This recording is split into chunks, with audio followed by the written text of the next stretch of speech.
देश में आज दो बड़े संकटों पर सवाल उठ रहे हैं, सुप्रीम कोर्ट से लेकर एयरपोर्ट तक। ये सवाल अब सुप्रीम कोर्ट में है, जिससे एक बड़ी संवैधानिक बहस छिड़ गई है। और संसद में विपक्ष ने एक विवादित कानून पर सरकार से जवाब मांगा है। उधर हवाई यात्रा का संकट हजारों मुसाफिरों के लिए बड़ी मुसीबत बन गया है। तो चलिए पहले संकट को समझते हैं। ये बहस है चुनाव आयोग की स्वायत्तता को लेकर। संसद में विपक्ष का आरोप है कि सत्ताधारी पार्टी देश की संस्थाओं पर कब्जा कर रही है। जवाब में सत्ता पक्ष ने भी पलटवार किया और विपक्ष पर पाखंड का आरोप लगाया। विपक्ष ने इस पूरी बहस को सरकार से पूछे गए इन तीन बड़े सवालों के इर्द गिर्द रखा है। नेताओं के बीच चल रही इस बहस के बीच मामला अब देश की सबसे बड़ी अदालत में है। तो देखिए, कानूनी सवाल बिल्कुल साफ है। क्या चुनाव आयोग किसी की नागरिकता पर सवाल कर सकता है? तो अब सत्ता के गलियारों से निकलते हैं और देखते हैं एयरपोर्ट पर क्या हो रहा है। एक दिन में 500 से ज्यादा फ्लाइट्स कैंसिल हुई, जिससे देश भर में अफरा तफरी मच गई।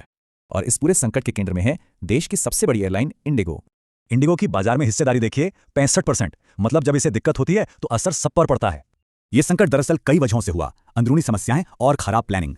इसके बाद एविएशन रेगुलेटर यानी डीजीसीए को दखल देना पड़ा।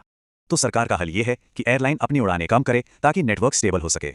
लेकिन सवाल यह उठता है कि जब एयरलाइन तैयार ही नहीं थी तो ज्यादा उड़ानों की मंजूरी किसने दी? तो ये दो अलग अलग संकट हैं, लेकिन दोनों में एक बात कॉमन है, और वो है जवाबदेही। मतलब हमारी संस्थाओं की जनता के प्रति जिम्मेदारी। तो सवाल यही है, चाहे वोटिंग हो या बोर्डिंग, आखिर में जवाबदेह कौन है?